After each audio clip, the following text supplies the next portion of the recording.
உண்டாகட்டும். Praise be to the name of the Lord. கர்த்தராகிய இயேசு கிறிஸ்துவின் கிருபையோடும் By the grace of our Lord Jesus Christ, பரிசுத்த ஆவியின் பிரசன்னத்தோடும் with the presence of the Holy Spirit, உங்களை சந்திப்பதில் to meet you, நாங்கள் மிகுந்த மகிழ்ச்சி அடைகிறோம். we are so glad. அதே வண்ணமாக Like the same voice உங்களோடும் with you, கர்த்தராகிய இயேசு கிறிஸ்துவின் கிருபையும் the grace of our Lord Jesus Christ, பரிசுத்த ஆவியின் பிரசன்னமும் with the presence of the Holy Spirit, இருப்பதை உணருங்கள். start to experience அது it. உங்களுக்கு மகிழ்ச்சி, That will bring a joy. நாம் யாவருக்கும் அது மகிழ்ச்சியா இருக்கிறது. That will bring a joy to our life. நாம் நேற்று தியானித்த வண்ணமாக As we meditate on yesterday, மிகுந்த கொள்ளையுடைமையை கண்டுபிடிக்கிறவன் மகிழ்வது போல நான் இந்த வார்த்தையில் மகிழ்கிறேன் என்று பார்த்தோம். I will rejoice as like finding a treasure, as we see in yesterday. ஒரு மாபெரும் மென்மையான ஒரு பொருளை இழந்துவிட்டு மறுபடியும் அதை பெற்றுக்கொள்ளும் போது ஒரு மகிழ்ச்சி இருப்பது போல அவருடைய வார்த்தையில் மகிழ்ச்சி என்று சொல்லி அந்த சங்கீதக்காரன் சொன்னதை நாம் தியானித்தோம். The psalmist is saying about an experience of a forgotten or a lost treasure. Once the man finds out how his joy will be, like that is explaining. இந்த நாளில் கூட ஒரு விசேஷமான வார்த்தையை நாம் பார்க்கும்படியாக Today also let's look at a special word today. அதை 119 சங்கீதம் 165 வசனம். The same Psalm 119 verse 165. உம்முடைய வேதத்தை நேசிகளுக்கு மிகுந்த சமாதானம் உண்டு, அவர்களுக்கு இடரல் இல்லை.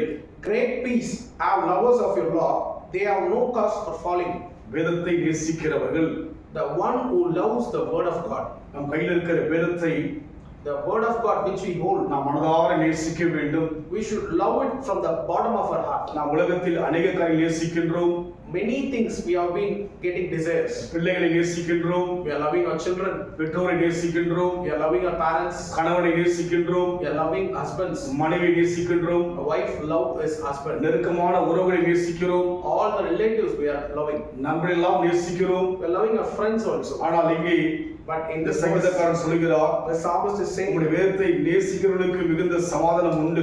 great peace have lovers of your law. அவன் அனுபவித்து சொல்கிறான், By his experience he is saying, நேசித்தபடினால் சொல்கிறான், because he loved the word of God, he is சமாதானம் saying, உண்டு என்று சொல்லி they have peace. அவன் நிச்சயமாகவே நேசித்தபடினால் தான் Surely he truly loved. அவன் ஆழமாக அழுத்தமாக சொல்கிறான். Very deeply, boldly he shined. நம் வாழ்க்கையில் கூட In our life also, அந்த அனுபவத்தில் சென்றால்தான் when we walk in that experience, நாமும் சொல்ல முடியும். we can also able to say, நாம் நேசிக்கிறோமா என்று சொல்லி நம்மை நாமே ஆராய்ந்து பார்ப்போம். we should know our hearts whether we are loving truly or not. நாம் அநேக நேசிப்பதற்காக அநேக தியாகங்களை செய்கிறோம். We are doing many kinds of sacrifices for the loved one. அநேக விட்டு கொடுக்கின்ற அனுபவத்தில் செல்கிறோம்.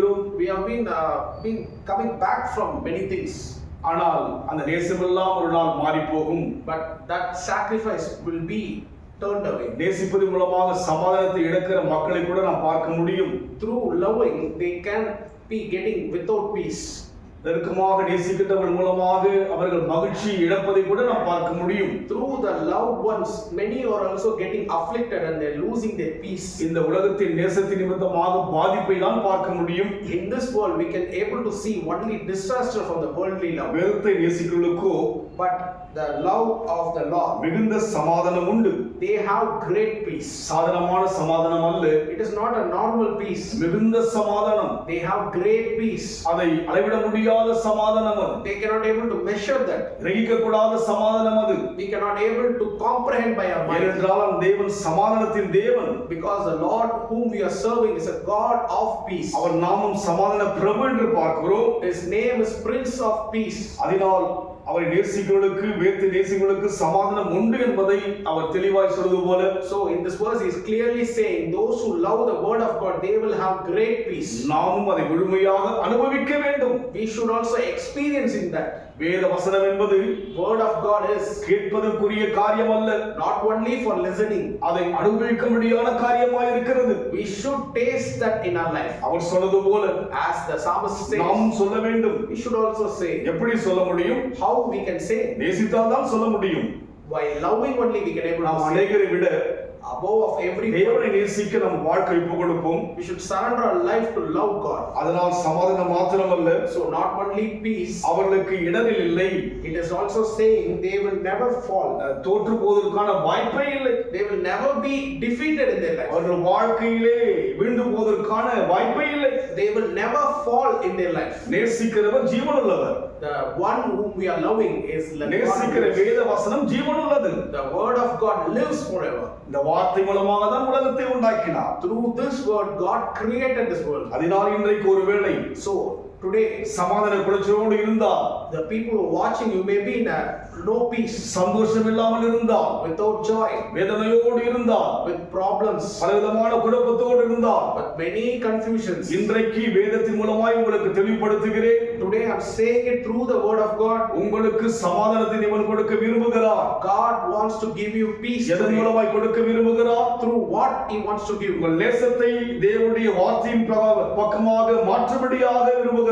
When you turn your focus on the word of God, love the word of நீங்கள் God, ஆழமாய் நேசிக்கிற அந்த நபர் மூலமாக வேதனையை சந்தித்திருக்கலாம், you may experience a pain through the person whom you love. பிரச்சனையை சந்தித்திருக்கலாம், You may experience problems. தடுமாற்றமான பாதையை சந்தித்திருக்கலாம். You may walk in the way of இந்த confusion. அனுபவத்தில் போகாதபடிக்கு Do not go in that way. வார்த்தையின் பக்கம் திருப்புவோம். Turn your focus on God. வசனத்தின் பக்கமாக நம்முடைய வாழ்க்கையை ஒப்புக் கொடுப்போம். Surrender your life to the word of God. சமாதானம், Peace. வீழ்ந்து போக மாட்டீர்கள், You will never fall. தோற்று போக மாட்டீர்கள், You will never be defeated. இடர் அடையவே You மாட்டீர்கள். will never fall. அதனால் So, சமாதானம் பெற get peace. சமாதானத்தின் தேவனை பார்ப்போமா? Look unto the God of peace. நேசத்தோடு பார்ப்போமா?